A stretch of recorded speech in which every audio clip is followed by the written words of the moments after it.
नमस्कार दोस्तों, आप सबका स्वागत है आज की इस नई पारिवारिक कहानी में। तो आइए कहानी शुरू करते हैं अब। आज शिखा को किट्टी पार्टी में जाना है। वो अपनी 3 साल की बेटी को तैयार कर रही है साथ ले जाने के लिए। तैयार करते करते बार बार झुंझला जा रही है। देर हो रही है, घर में कोई है भी तो नहीं कि मोनू को उसके पास छोड़ दूँ। फिर भी जब तैयार होकर निकलने को हुई तभी मोनू बोला, मम्मा पॉटी आई है। शिखा झुंझला गई। वैसे ही देर हो रही है और तू ऊपर से देर कराई जा रहा है। अब फिर से कपड़े मोजे जूते सब उतारो, लेकिन मजबूरी थी साथ ले जाने की, क्या करें।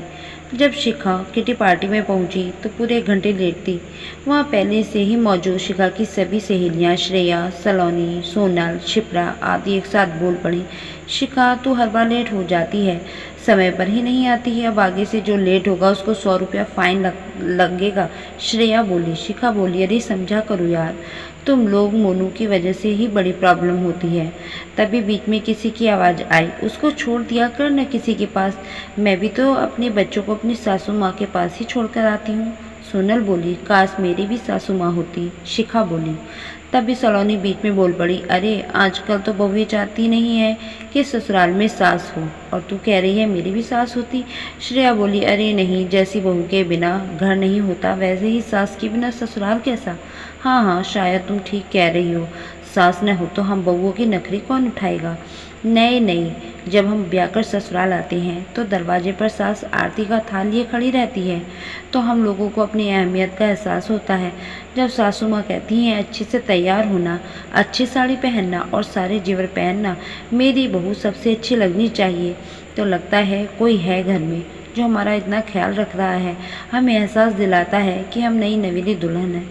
नहीं तो कौन ही आजकल भारी भरकम साड़ी और जेवर पहन कर रखता है, बस शर्ट पहनकर ही काम चल जाता है। आजकल तो शादी के समय एक बार साड़ी और जेवर पहन लिए बस, उसके बाद तो बस अलमारी की शोभा बढ़ाते हैं। फिर कौन पहनता है।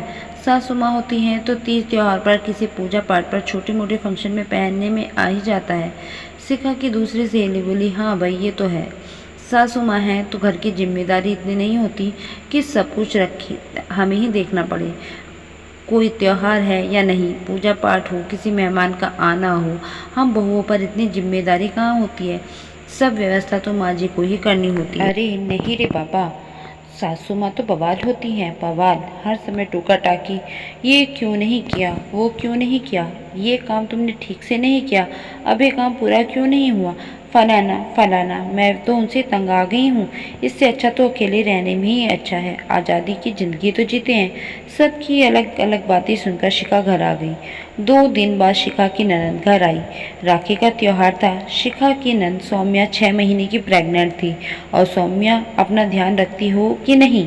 ऐसे समय पर, अरे भाभी मेरी सास बहुत ध्यान रखती है मेरा, ज़्यादा काम नहीं करना है, थोड़ा भी कुछ कर लिया तो कहती हैं जाओ थोड़ी देर आराम कर लो, ज़्यादा झुकना नहीं है, और गरम गरम कुछ न कुछ बनाकर खिलाती ही रहती हैं। मेरा जो मन करता है वो बना देती हैं। सब सुनकर शिखा कुछ सोचने लगी, क्या हुआ भाभी, कहाँ खो गई। हाँ कुछ नहीं सौम्या, मैं तो बस यही सोच रही हूँ कि जब मोनू होने वाला था मेरे पास कोई नहीं था। मेरा भी मन बहुत करता था कुछ उल्टा सीधा खाने का, पर कौन बनाए, खुद मन नहीं करता था। बनाने के वक्त उल्टियाँ आने लगती थी और बनाने वाला कोई नहीं होता था।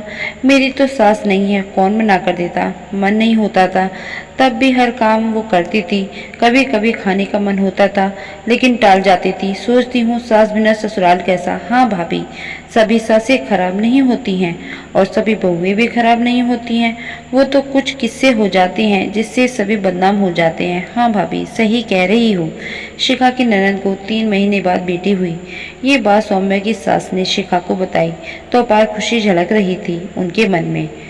डिलीवरी के पहले शिखा ने सौम्या से पूछा कि बच्चे के लिए कपड़े वगैरह तैयार कर लिए हों, तो वह बोली सब कुछ तैयार है, सासू माँ कर ही रही हैं, मुझे चिंता करने की जरूरत नहीं है। 1.25 महीना बीतने पर आज सौम्या के ससुराल में पूजा और पार्टी रखी गई थी। शिखा ननद के घर गई तो सास जी सौम्या की बेटे की गोद में लिए बैठी थी और सौम्या आज़ादी से सबका वेलकम करने में लगी हुई थी। सौम्या के चेहरे पर आत्मसंतुष्टि का एक अलग ही भाव था। जब सब कुछ निमट गया तो शिखा घर जाने को हुई तो सौम्य से बोली, अब तो तुम बहुत व्यस्त हो जाओगी बेटी के साथ। तो सौम्य बोली, नहीं भाभी, मुझे क्या परेशान होना पड़ता है, सब कुछ तो मम्मी जी ही संभाल लेती हैं। शिखा चाय का कप लेकर बैठी बैठी सोच रही थी, जीवन में हर काम किसी की अपनी अपनी अहमियत होती है। परिवार में सबका होना भी जरूरी है। यदि एक मेंबर भी कम हो तो उसकी अहमियत पता चलती है। कोई चाहता है सास न हो और कोई चाहता है सास हो। जिसकी नहीं होती है उसको लगता है सास हो। शिखा सोचने लगी, सास के सुख से वंचित है वह। तो भाई संसार में सबकी अपनी अलग अलग अहमियत है, बहू की भी और सास की भी। बहू बिना घर नहीं तो सास बिना भी ससुराल नहीं। एक दूसरे में बुराई न देखें तो लड़ाई झगड़े की कोई बात ही नहीं है। बड़े छोटे को प्यार और आदर सम्मान दें, ये वही बड़ी बात है। बहू छोटी है तो प्यार दें और सास बड़ी है तो सम्मान दें। ऐसे ही प्रेम प्यार से रिश्ते मजबूत होते हैं।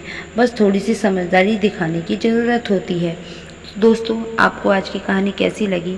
कहानी अच्छी लगी तो वीडियो को लाइक करें, शेयर करें, चैनल को सब्सक्राइब जरूर कर दें। मिलते हैं आपको एक नई कहानी के साथ। तब तक अपना और अपनों का ध्यान रखिए।